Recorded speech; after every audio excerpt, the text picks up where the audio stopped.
Hello and welcome to the NewsWhip Pulse. I'm Paul Quigley, being joined by a very special guest today, Marshall Manson of Brunswick Group.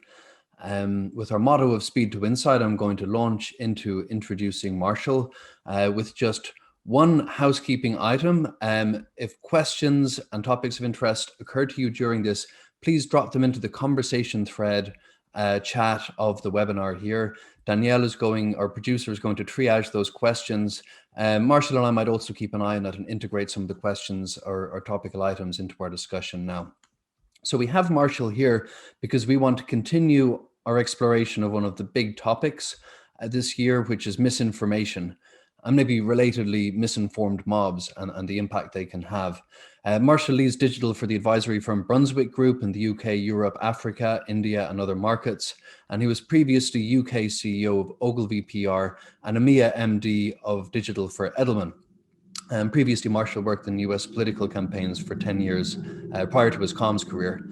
So we've had the pleasure of being connected with Marshall as a partner for many years, and we value his perspective because he brings unusual insight. He's a PR leader with roots in political comms, combined with as full a grasp of the new information ecosystem as I've seen anywhere.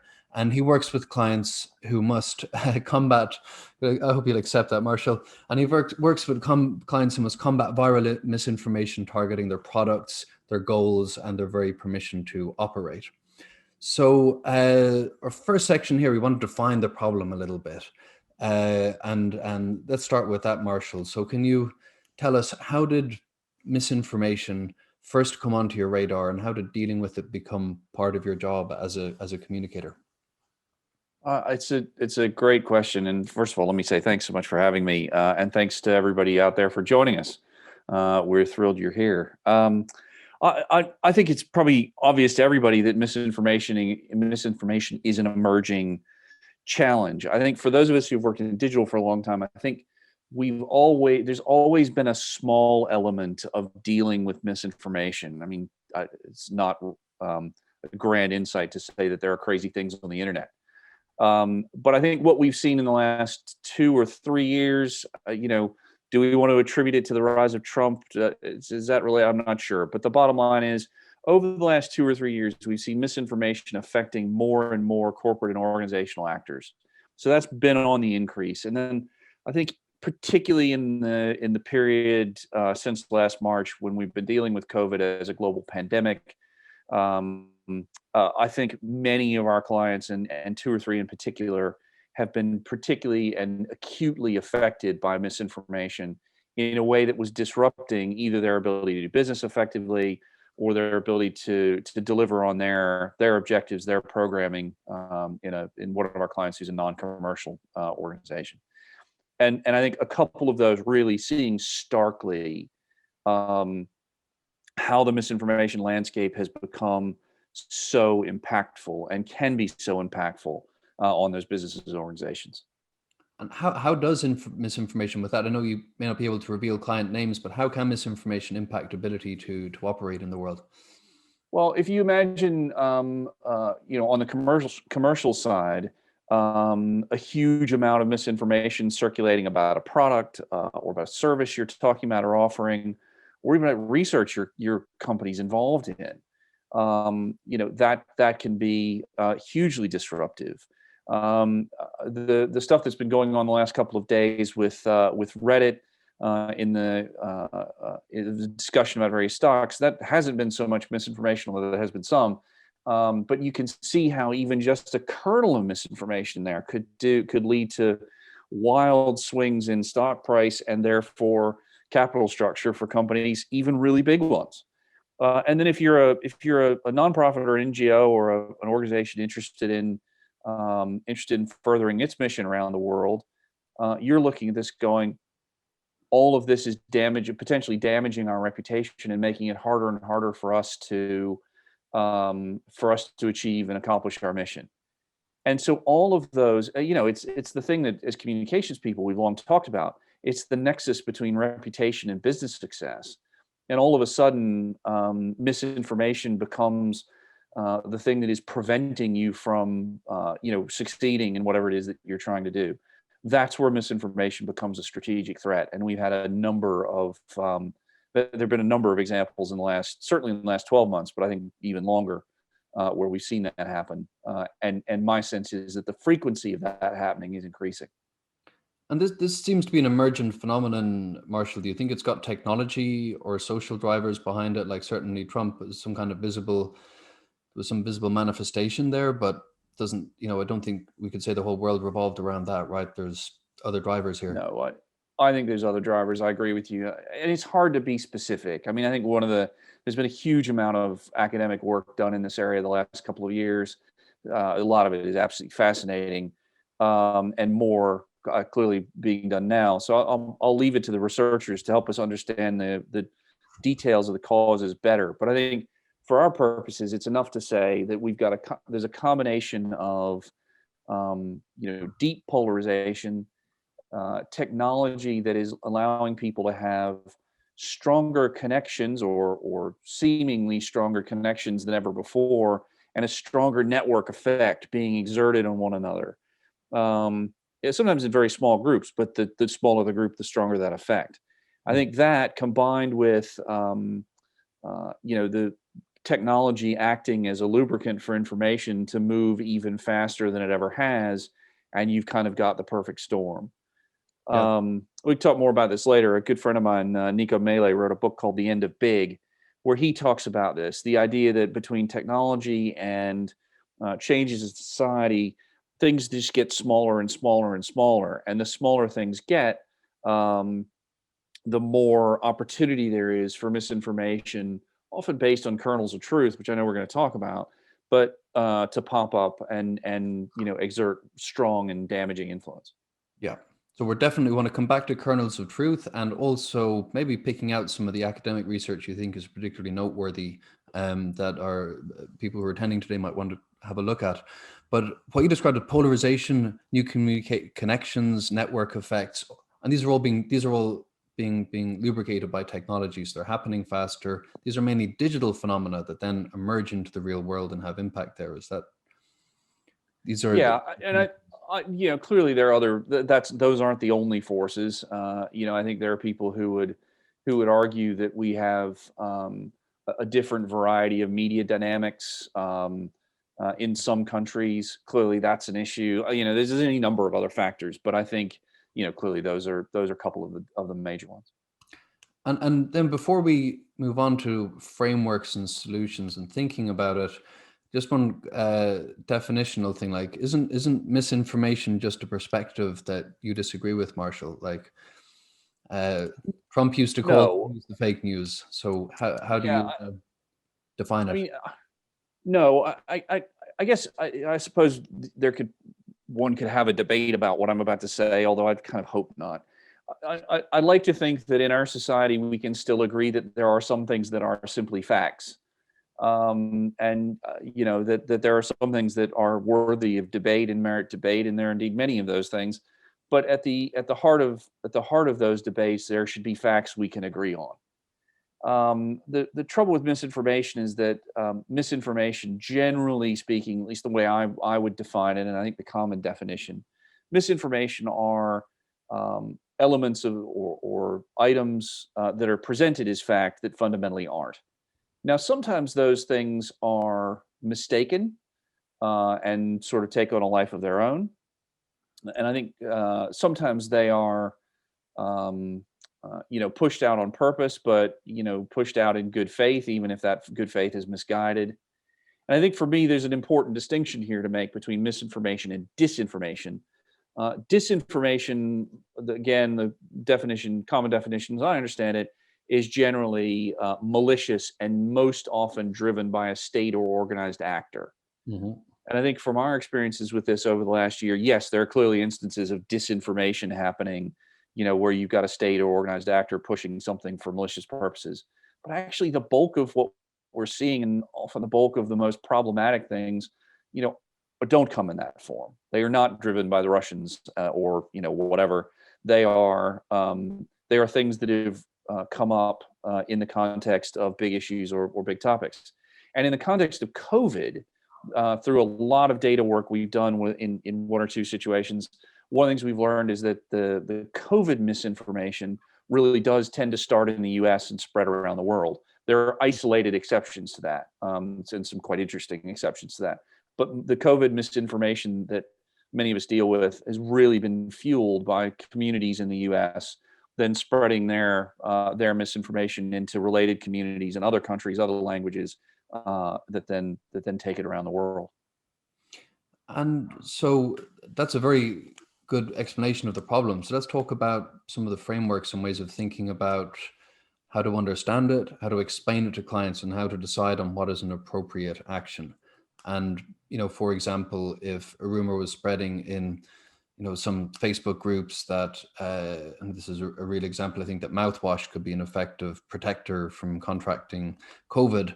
How and you're dealing with an organization that have an interest in protecting public health. How do you decide what, first of all, get people's attentions and deal with complaints that maybe this is just some fringe crazies? Yeah. How do you, maybe you could use that example or just talk more generally, how do you Yeah. quantify, understand, explain, and make decisions about what actions to take? Absolutely. For me, there's three important steps to take, and just before I do the steps, one of the things that in 2019, I with some colleagues, we really set about to do. I think there's been a huge amount of work, both among firms that help us understand data and among academics and others, to understand the problem of misinformation, and indeed to provide insight for people like me in what's happening, how it's happening, why it's happening, and so forth. But the thing that I think we really wanted to try to set out to do in 2019 was to understand what we could actually do, what action we could take once we developed some understanding of a situational landscape or a narrative like the one you were just describing around mouthwash. So for me, then that takes us to the three steps. The first step is you've got to understand the narratives that are out there. Now, hopefully, for your business or your client base or whatever it might be, you're only dealing with one at a time. But sadly, and just to be clear about what I mean by narrative, your mouthwash example will be one narrative. So mouthwash cures COVID-19. Just for the clarity, it doesn't. That's a misinformation narrative. Some of our clients have been dealing with multiple misinformation narratives, 10, 15, 20, 30, 50, 100. So the first step is understand as best you can what narratives are out there, and then make an assessment about them. And we've helped clients develop a framework for assessing the risk level for misinformation. And when we just categorize it high, medium, low. And I can talk about the criteria for that if it's helpful in a bit. So the first step is assess, understand the risk level. The second step is take a strategic view. So the strategic analogy that we've worked on, and I have to credit a colleague of mine, Preston Goulson, for coming up with this, is that of handling a forest fire or a brush fire. Now, hopefully nobody on this call has ever been in a forest fire or brush fire. I can tell you it's not any fun. But the way you manage a forest fire is you make hard choices about which bits of the forest you're going to try to save and which bits of the forest you have to let burn. And in some cases, we even talk about forest management where you choose to let a bit of forest burn. And there might be some cases like that here as well. So the idea is you've assessed, you understand where the high risks are, and you say, okay, some of the forest we're just going to choose to cordon off, to build a fire break around, to dig a ditch and say that bit of forest, we just have to let that go. But then there's some of the forest that we have to fight over. And understanding the narratives, the risk level of those narratives tells you which bits to focus on. And so then the third step is, okay, we've assessed to understand risk level. We've made decisions about which bits of the forest we want to try to save, which bits of the forest we're going to let burn. And so the third step is to intervene and start trying to put the fire out in those bits of the forest where you need to intervene and try to do something. While at the same time, and it's a bit of a two-phase or two-track process, while at the same time building those fire breaks to protect the forest where the fire isn't raging yet.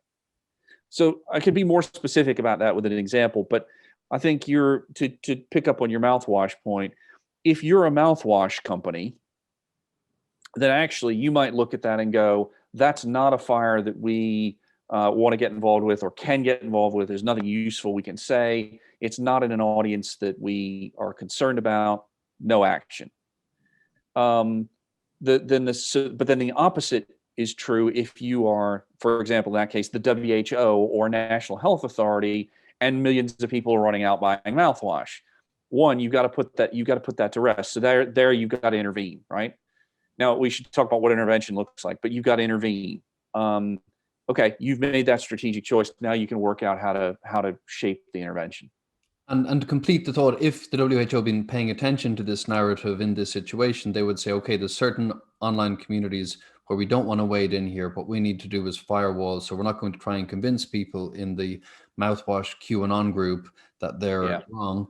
We're going to proactively, however, get some messages out in the media about this misconception that exists, and that Yeah. an example. So and William, it echoes a question we've had in the chat. William, thanks for your question there about fire breaks. When and how do you build them? So let me talk about if you're the WHO and the mouthwash situation first. Now, it's important to say there are no perfect solutions to this, but we've got to recognize a couple of things. The first is that misinformation tends to travel better or more seamlessly than facts do, right? We've heard the thing about lie goes around the world before truth gets its pants on. So that's the first thing to recognize. And then the other element is that misinformation often comes to us in more ways, more forms than facts. And that means that misinformation can appeal to us on an emotional or psychological level in a way that pure facts, pure rational messaging often don't. Which means that in order to combat misinformation, one of the things you've got to think about is, how do I take my case to the world, or to the audience, actually, to the group we're aiming at, in a way that appeals to them in more ways than just rational? Because rational will lose to psychological and emotional every time, right? So we've got to have more forms of intervention, more ways that speak to emotional and psychological cues. So what does that look like in practice? Well, I'll give you a couple of examples. One is you could get a credible third party to go out and talk about the contrary view, a spokesperson who is credible on their own with a particular audience where you're trying to intervene. The second is we need to learn from the academic literature about how to do rebuttal well. So one of the things we know, for example, is direct rebuttal doesn't work, and that we shouldn't be repeating back the misinformation or the false fact. We need to, so those are some of the dynamics we need to bring to play. There's lots more. I think that's a really useful insight. Can you elaborate just briefly on direct rebuttal doesn't work? Because what I would say in response is, yes, it does, but that would well, exactly. Yeah. So the perfect example of this, and if you watch the media organizations in how they covered Trump, especially the last year, they spent a lot of time investing in understanding how to deal with the kind of constant flow of mistruth, right? And what you saw was, when they started to talk about something that the president said, they said, Trump said this false thing, and then they said what the false thing was. So they've sort of preset the idea that what they're about to say is false, and that's the way in. If you just say, Trump said whatever, and that's false, that construction actually psychologically serves to reinforce the Trump's point rather than knock it down. Why that is, I don't know. Hopefully maybe there's a psychologist on the line who can tell us, but we know from lots of research that that's the case. And there's so many. I mean, one of the most interesting kind of confluence of disciplines at the moment is the confluence of behavioral science with communications, because there's so much that we as communicators, and I put myself at the top of the list in this instance, have been doing for years, that is received wisdom that is just dead wrong, actually, when you look at it through the lens of behavior science. And so we can keep working on that list of things as we go. Perhaps and then if it's okay, I want to spend 1 second on fire breaks. So I kind of talked about fire prevention, or putting out the fires. Now let's talk about fire breaks. Sorry, or fire prevention is what I meant to say. That's about inoculating, word chosen carefully, your audiences that might be susceptible against future misinformation. So that's about getting there ideally first. Now, there's a bunch of stuff that's important if you're thinking about inoculation for misinformation. One is reputation. So we know that there's a relationship between familiarity with an organization or a spokesperson and susceptibility to misinformation, which is to say, the more familiar they are with you, the less likely they are to believe the nonsense. We know that there's a relationship between how someone communicates and being part of a community. If you are seen as part of a community, you're more likely to be trusted and believed. So that's the value of third-party spokespeople. There's lots of other dynamics like that, but getting there first turns out to be the most important thing. So with a number of our clients, we're talking about the necessity of actually doing reputation or in old money brand building work with audiences who in the past might have been secondary or tertiary focus for those businesses, but actually now turn out to be important because they could be the next line of defense in the fight against misinformation. So one of the things that we touched on just a moment ago, Marshall, as well, is the idea of a kernel of truth being the most dangerous and difficult to deal with misinformation. So this is where the spark of your forest fire is something with the kernel of truth, but gets twisted or augmented to strengthen a false narrative. Why is that more dangerous, and how can you respond in those situations? Because it's more dangerous because it makes the misinformation more credible, and it makes it harder to knock down, because if you're an intellectually honest actor or person, you have to acknowledge that there is that kernel of truth. And the minute you've acknowledged the kernel of truth, the person who's believed the misinformation goes, well, if that's true, then it's all true, right? Mm-hmm. And we see so many instances where kernel of truth is the thing that makes a particular misinformation narrative believable and helps fuel its spread. There have been instances we've seen around conversation around vaccine in Africa where there were deplorable historical instances where in colonial times there were medical tests done on people. And I hate even talking about this, but it's true. It happened. It's in the historical record. There's no question about it. So now when somebody says, oh, yes, they're back and they're to do more medical tests on us, the difficulty of confronting that is magnified hugely by that historical past. That's one kernel of truth example. Another kernel of truth example is, you could imagine a CEO or a business leader or an organization leader saying something, particularly on video, that doesn't even have to be particularly taken out of context. It's an observation, or it's speaking to a different point or whatever. And suddenly that soundbite becomes the kernel of truth that fuels a whole other narrative of misinformation. And we've seen quite a lot of that sort of thing happening, particularly during the COVID period. Those things are incredibly dangerous, and they're hard to knock back because they enhance the credibility of the misinformation narrative. So we've had two interesting questions come through, but before I come to those, maybe one from me, and it's practical, about implementing the kind of forest fire, the blocker strategy, and finding those breaks. What are those breaks? Those breaks between communities, or are they breaks between narratives, like there's a bit of truth over here, but we don't want people to believe this bit of falsity? Yeah. They're typically not breaks between narratives. They're typically breaks between communities, but that's not always the case. And this is where, not wishing to make the webinar commercial, but this is where getting some help can be really helpful, because sorting through how are the conversations organizing themselves, where are the communities, and by the way, one of the things that be on the lookout for. Over the last many years in the world of digital and social media, we have kind of come to default on a view of, well, let me look at the conversation about my brand or my company or this issue. That doesn't help us here. We need a much bigger map to understand how our brand or this issue fits into a wider construct of communities. How does the mouthwash example, how does the story about mouthwash fit into the community of people talking about Trump and vaccines, and politics in Africa and what's happening on the right in Germany. If you don't understand those dynamics, if you're not looking at the big picture, then you can't understand where to put fire breaks.